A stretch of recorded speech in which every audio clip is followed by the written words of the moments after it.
very last session, and sort of surprisingly, but not really surprisingly, it started making all sorts of crazy noises, and I think we finally heard that M50, finally, after 200,000 miles and 2 years of 400 wheel horsepower drift abuse. So can't be mad at it. Falcon tires were amazing on that thing. We're getting like 6 laps on a set of tires, which is sick. Permatex wrap's looking sick. We are really, really stoked, and can't wait to come back for the next one.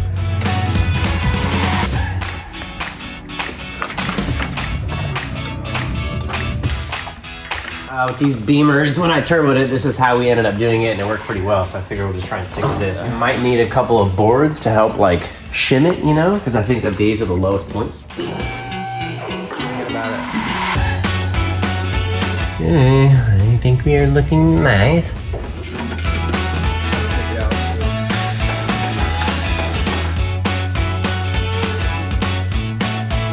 Safety precaution, because you take all the weight off the front of the car, and then all the weight's in the rear of it right now, so it's probably wise to strap it down.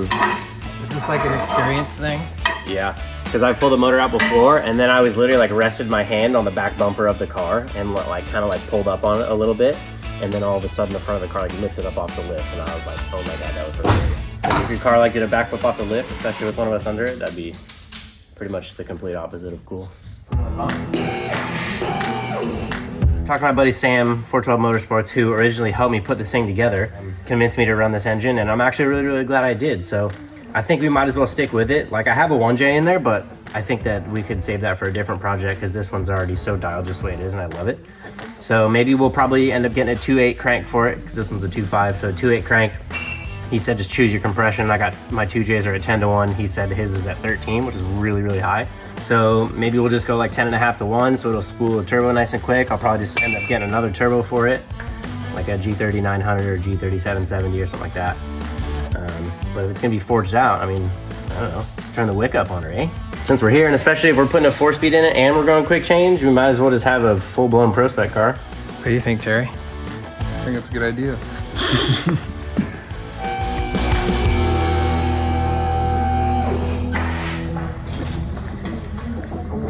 I'm gonna go ahead and say it. I'm very, very surprised that manifold held up. So when we got this manifold, it was $80 off of eBay, some cast garbage. And I figured it would crack and whatever, we were gonna fix it later. But this is where the wastegate used to be. I don't know if you guys watch the other episodes, but I just TIG welded a plate over that because the frame rail's right here, so wastegate physically wouldn't fit. And then I took a plasma cutter and I augered a hole through the back of this thing, and then I just used whatever, like, you know, ER70 S6 filler that I had, some mild steel filler, to this mild steel manifold that adapted the stainless piece on there to a stainless V-band for that wastegate, and that thing did not crack, and that I think is a freaking miracle. The fact that we were able to weld on this $80 manifold is mind-blowing, and the fact that it lasted for what, we're going on almost 2 years now of just whooping on this thing mercilessly, pretty crazy.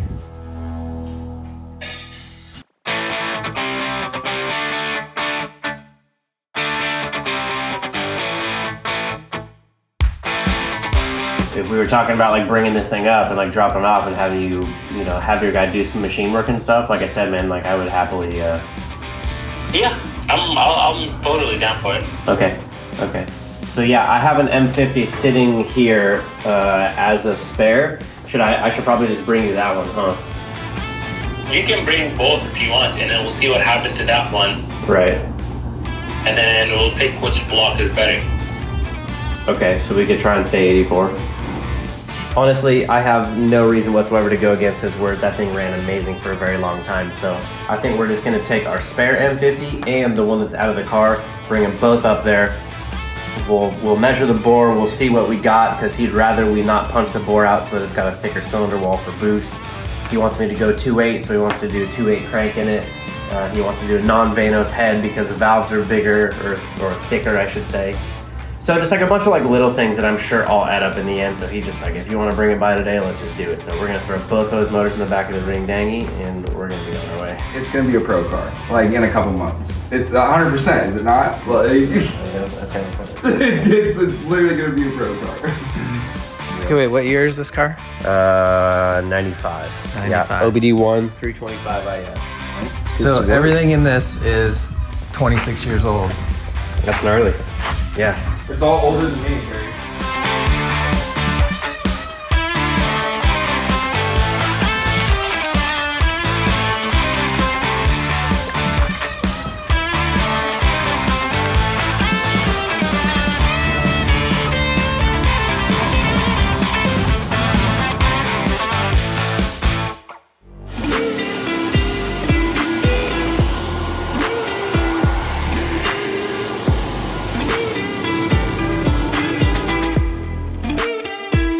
fresh motor from 412, 3-liter crank, forged rods, 10-to-1 compression pistons, all new cylinder head, all super tech in the cylinder head, all the valves, springs, retainers, keepers, everything.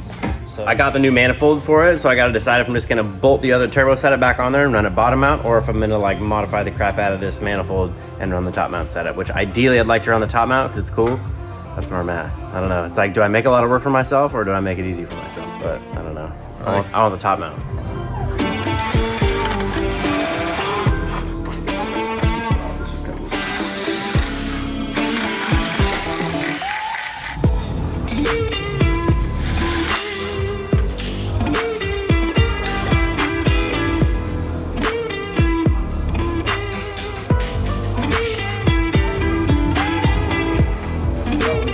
Just like that, through the magic of Hollywood, the engine is in. Easy as That was that.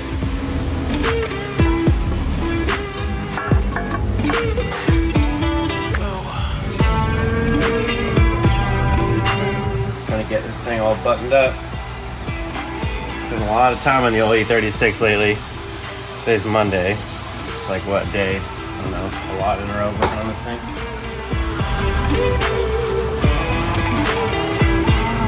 What are you measuring? For brake lines. Oh, brake lines. All new brake lines for the car. Terry put new pedals in. He put a pedal box. I think Tilton, right, Terry? Tilton pedal box? Yes. Yeah, so floor mount pedals, but all new brake lines for the whole car. So it's a kind of a long process, just making sure all the measurements are right because the lines are really expensive. You don't want to mess up.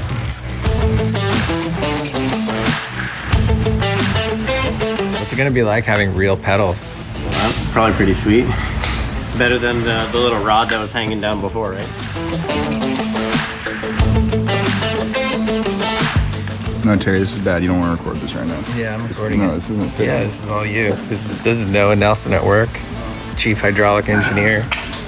Terry, this sucks. This right here, little squiggly looking guy, is the reason why we ended up doing all this work to the E36. So this goes up in the cylinder head. This is an intake valve. So what it has is these little keepers that go up top of here, and then it has like a little piece that goes on top of the spring. And what happened is that little piece that goes on top of the spring broke in half, and when that happened, it spit the keepers out, and when it did that, the valve dropped down and got hit by the piston and got bent. So that's why it still ran, because it was basically just losing compression in one cylinder. It ran rough at that, but it still ran. So yanked the whole friggin' motor out, and then I figured while the motor was out, we might as well just forge the whole thing out, 3-liter 10-to-1 compression, blah, blah, blah, blah, blah. And now, that's why we do all this work, is because of this. I probably should have and could have just put a different valve and a different guide in it, surface head, and called it a day, but that motor had, 200,000 miles on it, a lot of rev limiter abuse, and who knows when it was gonna happen in the next valve. There's 24 valves in it, so the chances of it happening again are fairly high, but I think now that this thing has all super tech in the cylinder head, this thing is gonna be absolutely running for a long time. What do you got, Gary? You got some those donies? It's been a while. Dude. It's time for donuts. Wow.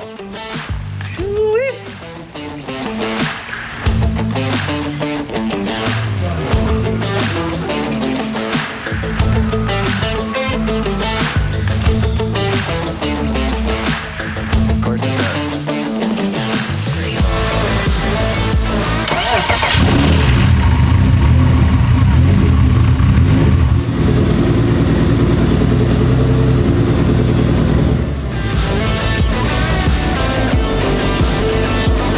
The turbo doesn't whistle as loud, which it's okay, but it's not better, you know what I mean? Like the other one sounded like a jet all the time. Like at idle, you would just like touch the gas pedal at all and it was like whoosh!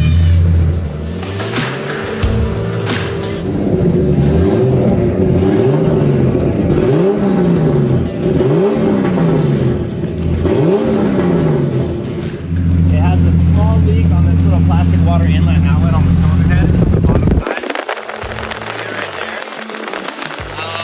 Usually I have an aluminum one on there, but when I put it back on, we cracked it, so I had to order another one, but this Sam gave me this for the time being. Still need to make the wastegate dump tube in the hood. I need to run that out in the hood like it is on the comp car. I need to make a throttle cable for it. I have the tilt and pedals in there now, so I need to connect the dots between the throttle body and that, so I have one over there I got from Summit. We'll see if it works. Sounds pretty good.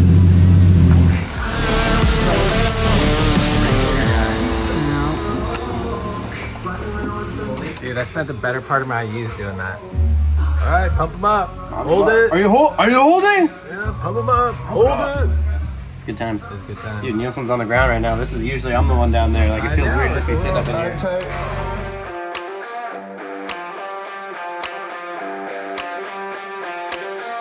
So I think I'm just gonna put an 8-pound wastegate spring in it. Hopefully it will be sub 500 horsepower, right around 500. Because I think that clutch is gonna start slipping at about like 530, 550. So we were gonna put a dog box in it and a quick change, and we still are. We still are. But what happened? We just don't have time right now. The fabrication that goes into making that quick change fit in that thing is gonna be like a lot of work. So we're gonna have to go bang Colorado with, you know, stock trans, stock diff, but it worked great last time. We're gonna turn the power up a little bit, but just not too much. And then once we gotta find another 4-speed and then put that quick change in there. Once we do that, we'll be able to turn up as much as we want and it'll be happy.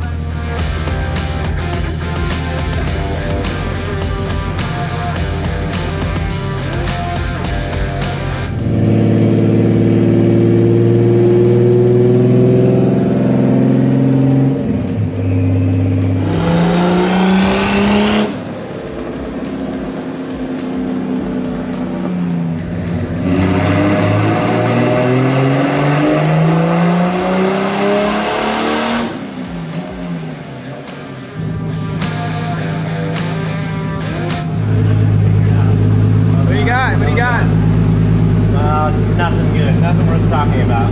Christ, Terry, my Subaru has more than that.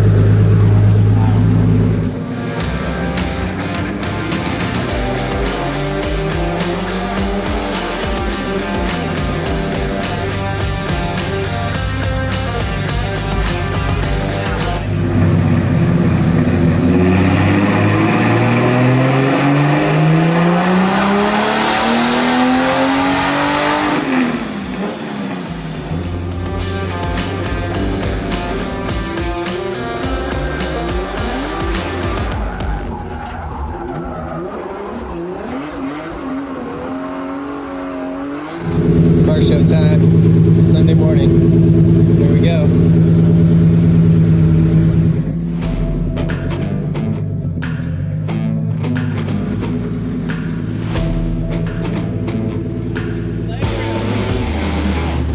All right, car show guys.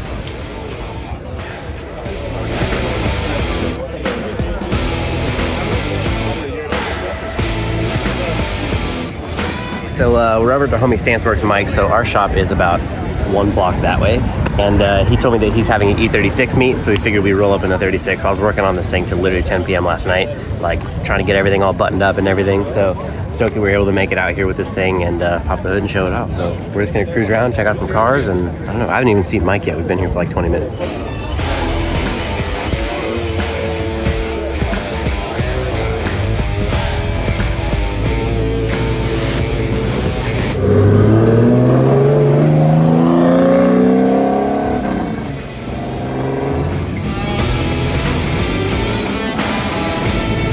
Nothing more that we could possibly do to this car, which means there's no more money that we could possibly spend on this car. Put a Toyota motor in. No!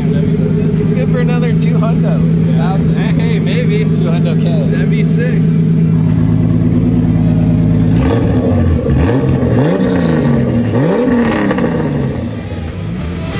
Alrighty, 36 is officially wrapped up, and we're gonna take this thing out to Falcon, and we will see you at GRIDLIFE Colorado.